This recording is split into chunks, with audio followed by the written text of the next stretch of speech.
What's up everybody, Jacob Blank back with another video, and in today's video I'm going to be talking about the 3 musts when talking to motivated sellers. So watch to the end of the video so you can be prepared to get on the phone with motivated sellers and lock up deals. Also be sure to go down below, hit the red button and subscribe to the channel. It helps me reach more people and impact more lives. Other than that, let's get right into the video.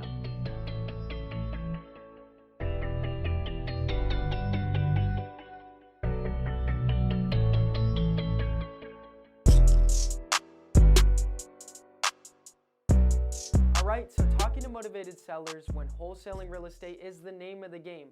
It is what is most important in order to make money. The more conversations you're having with homeowners daily makes you way more likely to get more deals. So today I will be covering 3 very important tips you must do when talking to motivated sellers. These are the 3-10s rule, how to lose less deals to your competition, and how to have them sign the contract while on the phone with you. First, let's talk about how to lose less deals to the competition. You must look out for the type of seller that is going to take your offer and shop it around to all the companies till they get the best price. When you notice that you're dealing with this type of seller, you must act accordingly, right? You have to put more pressure on them in a light way, and you must be more firm with them. You want to mention to them that I can beat your prior offer, but that's it. We don't play the game of just continuing to beat offers because it squeezes all the money out of the project. And we are not in the business of losing money, right? And this is the main key tip to losing less deals to competition.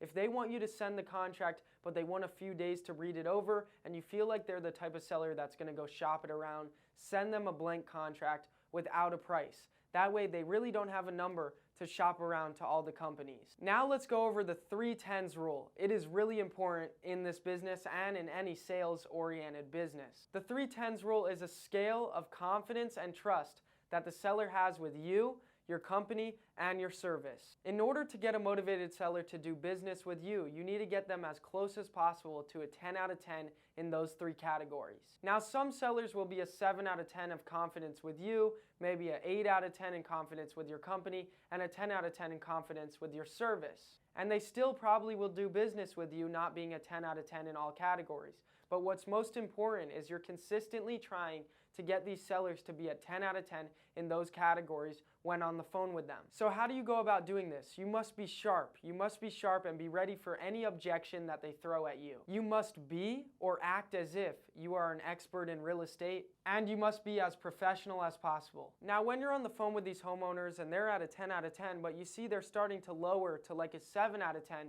you need to look out for this. That way you can bring them back on the path of being a 10 out of 10. This is so important because if the seller doesn't trust you, the salesman, they won't do business with you. If they don't like the company, they won't do business with you, right? And if they don't like your service or product, or they don't need your service or product, they won't do business with you either.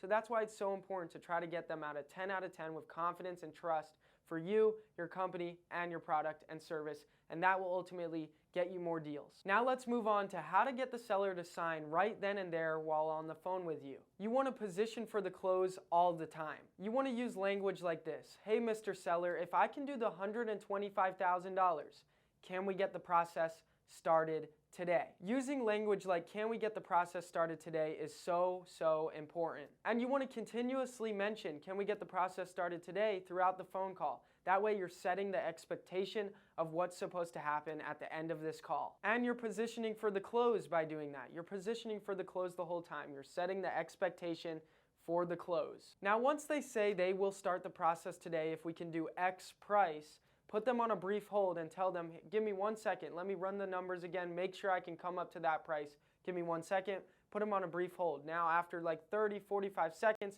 come back to the phone and tell them, hey, we can do the price. And make sure you have the contract ready to send over via e-sign. Now once you have sent the contract to them, whatever you do, do not let them off the phone. You must keep them on the phone.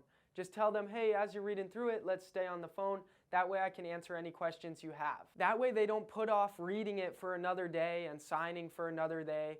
You can have them do it that same day, right then and there. And you're able to persuade them while they're reading it to sign. And boom, there you go. You will be 10 times more likely to get them to sign right then and there while on the phone with you. So make sure you implement that. Now, these 3 things I just taught you will ultimately improve your closing rate drastically. So make sure you implement these in your business and start doing these strategies, because these strategies and principles I teach you, I use in my business. So if you want to start seeing the same results I'm getting in real estate, use these things that I teach you and you will see the same results. Remember, always be learning, implementing, and improving. That's how you will grow and scale and start doing more deals and losing less deals, right? We want to lose less deals just as much as we want to get more deals. The more strategies that you can learn and put in your tool belt for when you're on the phone with these motivated sellers will separate you from the other companies. And it's very important to know these strategies and use them wisely, because you're going to be dealing with this a lot, where there's multiple companies talking to the same seller.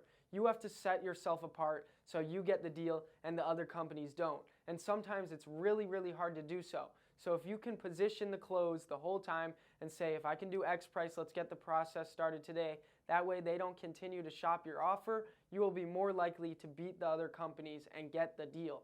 And that's the goal, right? We don't want all the other companies getting the deals. We want all the deals. So yeah, I'm glad I went over sales skills a little bit more in this video. I normally don't, but it's very important. You don't want to get just caught up in the, systems, processes, and softwares of this business, because sales skills is just as important as anything else in this business. So don't pass it up, because you need to be a master at sales so that way you can get more deals and beat out the competition once again. Other than that, comment down below what other videos you would like to see so you can help me out, give me some more ideas of what I can do. Also, go down below, hit the red button, and subscribe to the YouTube channel. Helps me reach more people and impact more lives, which is so important. Also, hit the like button. Other than that, thank you guys for watching. I really appreciate it. Peace.